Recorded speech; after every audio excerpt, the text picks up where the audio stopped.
बिस्मिल्लाहिर्रहमानिर्रहीम। अस्सलाम वालेकुम नाज़रीन, आप यूट्यूब चैनल देख रहे हैं। मैं इमरान खान हूँ। एक नया बयानिया मार्केट में लॉन्च हुआ, बड़ा इंटरेस्टिंग बयानिया है, मैं आपके साथ शेयर कर देता हूँ और उसके रीज़न भी हैं। हमें थोड़ा सा देखना पड़ेगा कि ये चीज़ें क्यों हो रही हैं।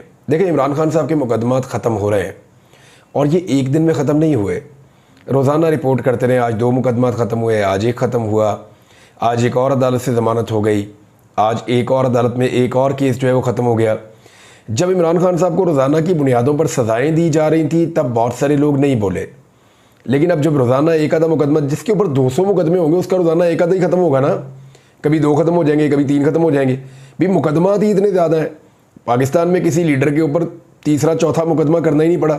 नवाज शरीफ पे 2 पर्चे डालो और नवाज शरीफ साहब काबू आ जाते हैं। जरदारी साहब पे 1 मुकदमा बन जाए, 2 बन जाए, काबू आ जाते हैं।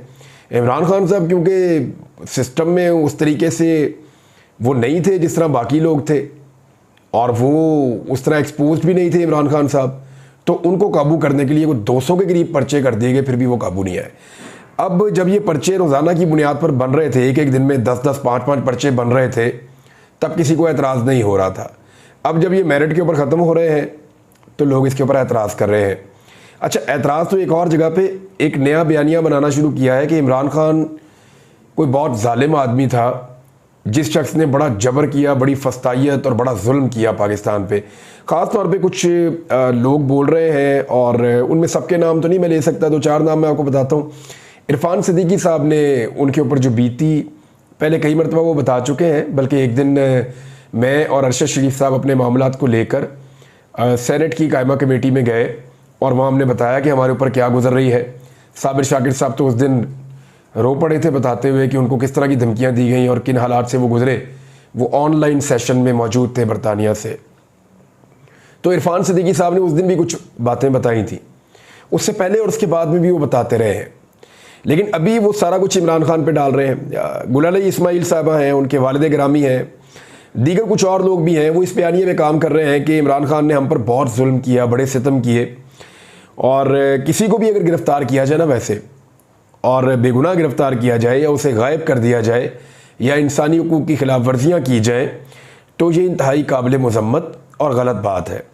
ख्वाह ये सब कुछ इमरान खान साहब के दौर में हो या किसी और दौर में हो, एस्टेब्लिशमेंट करे, डिक्टेटर्स करें या पॉलिटिकल लोग करें, जो गलत है वो गलत है, चाहे वो कोई भी करे। मैंने तो इस दौर में ये सीखा है।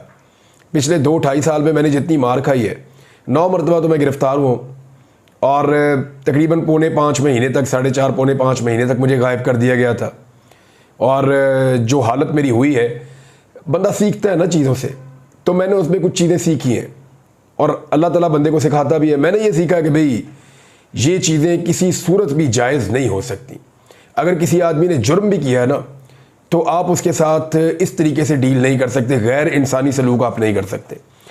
बहरहाल यहाँ पे चंद बातों में मुझे एतराज़ है, जो कुछ भी हो रहा है, और वो मैं आपके सामने रखता हूँ। एक तो ये कि जब ये लोग पकड़े गए थे ना और उसके बाद रिहा हुए थे, तो इन लोगों ने उस वक्त इमरान खान पे इल्ज़ाम नहीं लगाया था। उस वक्त ये लोग निजी महफिलों में, बल्कि अब तक ये बात बार बार वो कहते रहे हैं कि ये सब कुछ उनके साथ इस्टेब्लिशमेंट ने किया था, इमरान खान ने नहीं किया था। अब आज अचानक से इन लोगों ने इस्टेब्लिशमेंट को, या उस दौर की जो इस्टेब्लिशमेंट है, उससे बरी ज़िम्मा करार दे दिया और जेल में पड़े हुए इमरान खान साहब को गुनहगार कह रहे हैं। नंबर 2 ये है कि कुछ ने उस वक्त इन मामलात से जान छुड़वाने पर या नोटिस लेने पर इमरान खान साहब का शुक्रिया भी अदा किया था, लेकिन आज वो इमरान खान साहब को ही ब्लेम कर रहे हैं। एक और चीज़ ये है कि अगर इन्हें जबर और फस्तायत के ख़िलाफ़ बोलना है इन लोगों को, तो इससे अच्छा मौका और क्या होगा कि आज एक ऐसा साबिक वज़ीर आज़म इमरान खान वो जेल में है, जिस पर लगभग 200 के करीब मुकदमात बनाए गए हैं, जिसे गोलियां मारी गई हैं, और इमरान खान के बकौल उन्हें कई मरतबा कत्ल करने की कोशिश की गई है, जिससे उसका इंतखाबी निशान भी छीन लिया गया। जिसकी वाज़ेह अक्सरियत थी, 2/3 अक्सरियत से ज़्यादा वो जीत रहा था, उसको हार में बदल दिया गया। जिसका नाम और तस्वीर तक टीवी चैनल पे या मीडिया में चलाने पर बैन है। ये पहला सियासी कैदी है जो पकड़े जाने से लेकर अब तक ना दिखाई दिया ना सुनाई दिया। इसकी जमात के 10,000 से ज़ायद बंदे गिरफ्तार किए गए, उसके खिलाफ कवानीन तक बदल दिए गए। यानी इमरान खान को काबू रखने के लिए और उसके खिलाफ जबर और फस्तायत की फ़िज़ा को कायम रखने के लिए यहाँ तक ये निज़ाम गया कि असम्बली के ज़रिए से कवानीन बदलने शुरू कर दिए। अभी रिटायर्ड जजों को लाने तक की बात हो गई कि ट्रिब्यूनल्स के अंदर लाए जाएंगे, हत्ता कि सुप्रीम कोर्ट ऑफ पाकिस्तान में भी रिटायर्ड जजेस लाए गए हैं। अच्छा, कई महीनों से इमरान खान साहब के कई मुकदमा सुने नहीं जा रहे, जिनमें एक ऐसा मुकदमा भी है जिसमें इस वक्त वो जेल में पड़े हुए हैं, तोशा खाना वाला कई महीनों से पड़ा हुआ है लेकिन पेंडिंग है, वो चलता जा रहा है और सुना नहीं जा रहा। इद्दत जैसा घटिया तरीन केस भी जिस आदमी पे चलाया गया, उस आदमी के हक में बोलने की बजाय अगर अचानक से लोग उसको जालिम और जाबिर साबित करना शुरू कर दें तो ये बहुत अजीब बात है। और ये वो लोग हैं जो माजी में ये इल्ज़ामात इमरान खान साहब पे नहीं डालते थे। तो एक प्रोपेगेंडा है, आने वाले दिनों में आप इसको तेज़ होता हुआ देखेंगे। लेकिन हमें एक बात याद रखनी है कि पाकिस्तान के अंदर जो भी जबर और जुल्म पॉलिटिकल पार्टीज़ के ऊपर हुआ, अगर वो सबसे बड़े पैमाने पर किसी सियासी जमात के साथ हुआ है तो इस दौर में जो मौजूदा सियासी जमातें उनमें वो पाकिस्तान तहरीक इंसाफ है। हाँ, पीपल्स पार्टी ने ज़ियाउल हक के दौर में बहुत मुश्किलात देखी, लेकिन वो एक डिक्टेटर का दौर था। PMLN ने परवेज़ मुशर्रफ के दौर में कुछ मुश्किलात देखी, वो ठीक ठाक मुश्किलात थी, लेकिन इतना जुल्म तो परवेज़ मुशर्रफ ने भी नहीं किया था। अब जो कुछ पाकिस्तान तहरीक इंसाफ ने देखा है, जितने बड़े पैमाने पर गिरफ्तारियां, 200 मुकदमात, ये भी पकड़ लो वो भी पकड़ लो, फिर जिस तरह इनके साथ इलेक्शन में किया गया, जिस तरह चीज़ें एक्सपोज हुई हैं, इनकी जीती हुई सीटें किसी और को दे दी गई, फिर मखसूस नशिस्तें हारने वाले उम्मीदवारों को दे दी गई, ये सारे वो उस तरह के खेल हैं।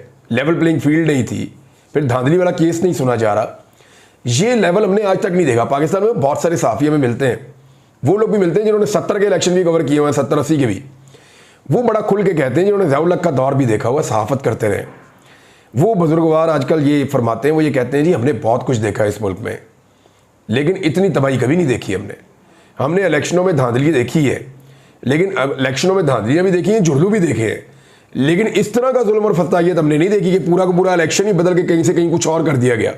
ये उन्होंने कभी पाकिस्तान में विटनेस नहीं किया। बहरहाल आ जाते हैं जमात इस्लामी पे। जमात इस्लामी ने ऐलान किया था कि वो 26 तारीख को धरना देंगे। आज 27 तारीख है। वो धरना देने के लिए आए तो कुछ कंटेनर लगा दिए गए इस्लामाबाद में। उसके बाद जो है वो रास्ते बंद किए गए, पुलिस ने उनके लोगों को गिरफ्तार करना शुरू किया। तो जमात इस्लामी में और तहरीक लब्बैक में कुछ मुख्तलिफ था। तहरीक लब्बैक को प्रोटोकॉल के अंदर लाया गया, जमात इस्लामी के लोगों को गिरफ्तार किया गया, और फिर आहिस्ता आहिस्ता चीज़ें जो हैं वो तब्दील होना शुरू हुई। जमात इस्लामी के इंतज़ामिया के साथ मुज़ाकरात हुए, ज़िले इंतज़ामिया के साथ, और पिंडी की इंतज़ामिया से उनके मुज़ाकरात कामयाब हो गए। और फिर ये फैसला हुआ कि 3 दिन तक वो लोग धरना देंगे और ट्रैफिक ब्लॉक नहीं होगी। और लियाकत बाग में जाके उन्होंने बाग के अंदर धरना दे दिया। तो जमात इस्लामी की और हुकूमत की चीज़ें तय हो गई। जमात इस्लामी का मौक़िफ़ ये है कि अवाम को रिलीफ दिया जाए, ख़ास तौर पे बिजली के बिलों में। देखें, बिजली के बिलों ने आम आदमी की कमर तोड़ दी है, उसके लिए जमात इस्लामी निकली, ये बहुत अच्छी बात है। लेकिन जमात इस्लामी की एक बहुत बड़ी खूबी है कि वो कभी भी अपने आप को बंद गली में नहीं जाने देती और हमेशा अपने मौक़िफ़ में कुछ लचक मौजूद रखती है। मिसाल के तौर पे नईमुल हक साहब ने जहाँ पे तनकीद की हुकूमत के ऊपर, बिलों के ऊपर, इन चीज़ों के ऊपर, वहाँ उन्होंने पाकिस्तान तहरीक इंसाफ पर भी तनकीद करके बैलेंस किया। उन्होंने कहा जी तहरीक इंसाफ के पास अगर फॉर्म 45 मौजूद हैं तो फिर वो नए इलेक्शन की बात क्यों कर रहे हैं? उन्हें फॉर्म 45 के मुताबिक अपनी सीटें वापस लेनी चाहिए। अगर वो नए इलेक्शन की बात करते हैं तो फिर दाल में कुछ काला है। तो मैं कुछ चीज़ें आपको बता दूं। एक तो ये शुएब शाहीन साहब की तरफ से इसका जवाब मौजूद है, और PTI से जब मेरी बात होती है तो बहुत क्लियरली कहते हैं, वो ये कहते हैं कि या तो इलेक्शन ट्रिब्यूनल्स के ज़रिए से इंसाफ फराहम करने दिया जाए, ये रिटायर्ड जजों वाला ड्रामा ना किया जाए और रोड़े ना अटकाए जाए, और जजेस को फैसला करने दिया जाए, फैसला हमारे हक में आए, या जो फॉर्म 47 के जाली उम्मीदवार हैं उनके हक में आए, हम उसको मानेंगे, लेकिन कम से कम जजेस को फैसला करने दिया जाए। ये उनकी एक डिमांड है। अब पाकिस्तान तहरीक इंसाफ ये कहती है कि या तो ये किया जाए, और अगर ये नहीं करना और इसमें रोड़े अटकाने हैं तो फिर हम नए इलेक्शन की तरफ जाएंगे, क्योंकि पाकिस्तान में गलत इलेक्शन हो गया। और उसकी एक सबूत ये है कि सुप्रीम कोर्ट ऑफ पाकिस्तान ने अपने फैसले में ये बात लिख दी है कि इलेक्शन कमीशन ने सुप्रीम कोर्ट ऑफ पाकिस्तान के फैसले की गलत तशरीह की, और उस गलत तशरीह की वजह से पूरा का पूरा इलेक्शन फारिग हो गया, पूरा का पूरा इलेक्शन खराब हो गया। सबसे बड़ी पॉलिटिकल पार्टी को दीवार के साथ लगा के इलेक्शन से बाहर धकेल दिया गया, और फिर अभी इलेक्शन धांधली वाला केस भी लगना है। तो ऐसे में तहरीक इंसाफ के 2 बुनियादी मुतालबात हैं। नंबर 1, वो ये कहते हैं कि फॉर्म 45 के मुताबिक आप हमारे उम्मीदवारों को वापस आने दें, और जो जीते हुए हैं उनको सीटें दी जाएं ट्रिब्यूनल्स के ज़रिए से। अगर ये नहीं करना, इसमें रोड़े अटकाने, तो फिर हम नए इलेक्शन का मुतालबा करेंगे। लेकिन जमात इस्लामी के बारे में एक चीज़ मैं आपको और बताऊं, जब जमात इस्लामी के 3 उम्मीदवार जो इस्लामाबाद से इलेक्शन हारे थे, उनके पास भी फॉर्म 45 है ना, हारने वाले जीतने वाले सबके पास होते हैं। तो जमात इस्लामी के उम्मीदवारों से जब ये पूछा गया सहाफ़ियों की जानिब से कि जनाब आपके पास जो फॉर्म 45 है उसमें कौन जीता है, तो उन्होंने कहा तहरीक इंसाफ जीती है। तो उन्होंने कहा जी बड़ी अच्छी बात है। बाकी जमातों से भी ये कहा गया है, मुस्तफ़ा नवाज खोखर साहब भी ले गए हैं, अब पीपल्स पार्टी तो नहीं लेके जाएगी ना, उनके इत्तेहादी जीते हुए, तो मुस्तफ़ा नवाज खोखर साहब भी ले गए हैं, कुछ और उम्मीदवार भी ले गए हैं। तो जमात इस्लामी एक अच्छी तगड़ी जमात है। तो जमात इस्लामी इसमें फ़रीक बने, इस्लामाबाद की 3 सीटों में ट्रिब्यूनल के पास अपने फॉर्म 45 रज़ाकाराना तौर पर जाके जमा करवा दें। इससे ये होगा कि केस मजबूत होगा और जो लोग सीट जीते हैं हकदारों को उनका मैंडेट मिल जाएगा, जैसा कि वो चाहते भी हैं। नईमुर रहमान साहब उन्होंने अभी बात भी की और उन्होंने ये फरमाया कि जी बिल्कुल ठीक है, फॉर्म 45 अगर इनके पास मौजूद है तो उसके मुताबिक जीतें। लेकिन जमात इस्लामी के उम्मीदवारों ने हैरान कुन तौर पर मना कर दिया। उनकी जो क़यादत है इस्लामाबाद की, उन्होंने मना कर दिया। उन्होंने कहा PTI की लड़ाई है, PTI जाने, उनकी लड़ाई जाने। तो उनको सहाफ़ियों ने ये कहा, एक दो सहाफ़ी मेरे दोस्त हैं, उन्होंने ये सवाल पूछा। उन्होंने कहा सर PTI की लड़ाई नहीं है, अवाम के मैंडेट का मामला है। आप इलेक्शन हार गए, लेकिन आप जानते हैं कि जीता कौन है और हारा कौन कौन है, तो आपको जाकर गवाही देनी चाहिए। तो जमात इस्लामी के लोगों ने गवाही देने से इनकार कर दिया। उनके ऊपर एक दबाव था जिसकी वजह से उन्होंने गवाही नहीं दी। बहरहाल जमात इस्लामी कह रही है जी महंगी बिजली के खिलाफ लियाकत बाग में उनका धरना जारी है। 3 दिन का टाइम गवर्नमेंट के साथ तय हुआ है, लेकिन वो कहते हैं हम 1 महीने तक भी बैठे रह सकते हैं। तो क्या हुकूमत को उनके लियाकत बाग में बैठने से कोई फ़र्क पड़ेगा, एक अहम सवाल है। फिर जमात इस्लामी के जो कारकुनान गिरफ्तार किए गए थे उनके बारे में खबर आई कि बहुत सारों को रिहा भी कर दिया गया है। डिमांड पता क्या होनी चाहिए? एक्चुअली जो प्रॉब्लम है ना वो है IPPs का। मेरे ख्याल में डिमांड ये होनी चाहिए कि IPPs पर एक जुडिशल कमीशन बना दिया जाए पाकिस्तान में और तहकीकात की जाए कि कौन जिम्मेदार है ऐसे मनसूबों का कि 745 रुपए का एक यूनिट हम खरीद रहे हैं। 745 रुपए का यूनिट हम खरीद रहे हैं, 350 का यूनिट भी ले रहे हैं। भाई इतना महंगा यूनिट तो पूरी दुनिया में कहीं नहीं है। यानी सोने से तो बिजली नहीं बन रही ना, बिजली तो उसी फॉर्मूले से बन रही है जैसे बाकी बनाते हैं। तो दुनिया की महंगी तरीन बिजली हम बनाने वालों में शामिल हो गए। 745 रुपए का यूनिट बना, और वो जो IPP है वो यूनिट, वो बिजली भी नहीं बना रही है और उसको पैसे हम दे रहे हैं। या तो वो बिजली बना रहे हो, वो बिजली बना ही नहीं रहे, हम उनको पैसे देते जा रहे हैं। तो इन लोगों को जिनकी जेबों में ये पैसा जा रहा है, इन्होंने और हुक्मरानों ने मिलकर कैसे ये मुआहदे किए, इन मुआहदों को देखते हुए इन लोगों को पकड़ा जाए, इनके खिलाफ कानूनी कार्रवाई की जाए और जिम्मेदारान को सजाएं दी जाए। ये होना चाहिए बेसिकली मुतालबा।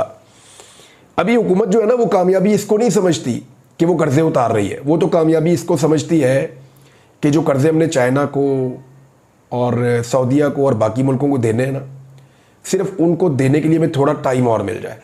तो इसी को ये हुकूमत इस वक्त एक बहुत बड़ी कामयाबी समझ रही है। बहरहाल एक चीज़ तो मैंने नोट की है कि पाकिस्तान तहरीक इंसाफ के लिए ऐसा माहौल कभी भी नहीं बनता जो बाकी पॉलिटिकल पार्टीज़ के लिए बन जाता है। इसके पीछे एक रीज़न है जो मुझे समझ आई, और वो ये है कि जो सियासी जमात जाली फॉर्म 47 पे बनने वाली हुकूमत को किसी भी सूरत में तस्लीम करेगी, उसके बाद ये हक होगा कि एहतजाज करे, जलसा करे, जुलूस करे, वो कर सकती है। लेकिन जो पॉलिटिकल पार्टी इसको नहीं मानेगी और वो ये कहेगी इस हुकूमत को गिरना चाहिए, घर जाना चाहिए, ख़त्म होना चाहिए, क्योंकि इनकी 17-18 सीटें ही अपना वज़ीर-ए-आज़म बना के कैसे बैठ गए, तो उस जमात को कभी मौका नहीं दिया जाएगा। जो बेसिकली चीज़ समझ आ रही है वो ये है, और यही हम होता हुआ भी देख रहे हैं। एक शिकवा कादी फ़ायद ईसा साहब ने किया, और वो शिकवा मैं आपको ज़रूर बताना चाहूँगा, लेकिन अफसोस के इजहार के साथ। कादी फ़ायद ईसा साहब ने कहा कि तहरीरी अहकामात जारी करने में जो ताख़ीर हो रही है उस पर उन्होंने अफसोस का इजहार किया है, और ये मामला जो है वो मखसूस नशिस्तों वाला मामला है जिसके साथ मुबैना तौर पर काजी फ़ायद ईसा साहब का एक्सटेंशन का केस जुड़ा हुआ है। मखसूस नशिस्तें मिलेंगी PDM की जमातों को, तो कादी फ़ायद ईसा साहब के लिए कानून साजी हो सकेगी और फिर उनको एक्सटेंशन मिल सकेगी, अगर तो मिलनी है तो। अब इसमें जो है वो उन्होंने इजाफी नोट में कादी फ़ायद ईसा साहब ने कहा कि जजेस को अपने काम की अखलाकियात से बालातर होना चाहिए, और इस बात पर रोशनी डाली कि समाअत ख़त्म होने के बाद फ़ौरन कानून और प्रैक्टिस के मुताबिक तहरीरी अहकामात जारी करने चाहिए। अब ये उन्होंने कह दिया, लेकिन मेरा एक सवाल है यहाँ पे, वो ये है कि इस्लामाबाद हाई कोर्ट के चीफ जस्टिस साहब जनाब जस्टिस आमिर फारूक साहब, टेरियन वाइट का केस उनके पास जाता है और वो 1 साल तक अपना फैसला जारी नहीं करते। यहां पे तो अभी चंद दिन हुए हैं और कादी फायद ईसा साहब जो हैं वो जल्दी में हैं, वो अफसोस का इजहार कर रहे हैं। लेकिन वहां पे देखें ना, 1 साल हो गया टेरियन वाइट वाला केस, फिर एक नया बेंच भी बना दिया। अब उसके ऊपर जो है वो एक रेफरेंस भी आया हुआ, देखते हैं उस मामले का क्या बनेगा। लेकिन जाते जाते एक चीज़ मैं आपको बताऊं, सरताज गुल वजीर साहिबा के घर पर भी छापा मारा गया। पाकिस्तान में जिन लोगों के ऊपर आप फख्र कर सकते हैं ना, सियासी लोगों के ऊपर, वो सब पॉलिटिकल पार्टीज़ में है। यानी मुझे ANP में इफ्तिखार साहब बहुत पसंद है, उन्होंने बड़ी कुर्बानियाँ दी हैं लेकिन अपना मौक़िफ़ नहीं बदला। मुझे इवन MQM में 2-3 लोग बहुत पसंद है, PMLN में कुछ बहुत अच्छे लोग हैं जिन्होंने अपनी इज्जत भी बचाई है। इसी तरह पाकिस्तान तहरीक-ए-इंसाफ में जिन लोगों के ऊपर आप बहुत ज़्यादा, आप ये कह सकते हैं कि यार फ़ख्र ऐसे लोग भी पाकिस्तान में पॉलिटिक्स कर रहे हैं, उनमें से एक सरताज गुल वजीर साहिबा भी हैं, जिन्होंने एक आम लड़की होने के बावजूद उन्होंने मुकाबला किया जागीरदारों का, बहुत तगड़े और बड़े सरदारों का। और ये मुकाबला कोई ये 2-4-10 दिन का नहीं है, उन्होंने ये मुकाबला किया। ये बाकी लोगों की लड़ाई तो अब 2-2.25 साल पहले शुरू हुई है। सरताज गुल वजीर ने एक बड़ा मुकाबला किया है गुज़िश्ता कोई 12-13 साल से। वो जब से पॉलिटिक्स में आई है, ये सख्त मुकाबला वो कर रही हैं, सरदारों के खिलाफ इलेक्शन लड़ती हैं और जीत कर दिखाती है। ऐसे लोगों पर फख्र करना चाहिए। उनके घर पे छापे मार रहे हैं जाके। लेकिन मैंने ये देखा कि मर्दों को भी पीछे छोड़ दिया। जैसे निकलकर उन्होंने पुलिस का सामना किया, जैसे उन्होंने पुलिस को बताया कि आपने छापा मारा, अब आपको जवाब देना पड़ेगा। मेरे ख्याल में ये एक अवामी मुंतखब नुमाइंदे का एटीट्यूड होना चाहिए नाइंसाफ़ी और जुल्म के खिलाफ। अब तक के लिए इतनी, अपना ख्याल रखिएगा, अपने इस चैनल का भी। अल्लाह हाफ़िज़।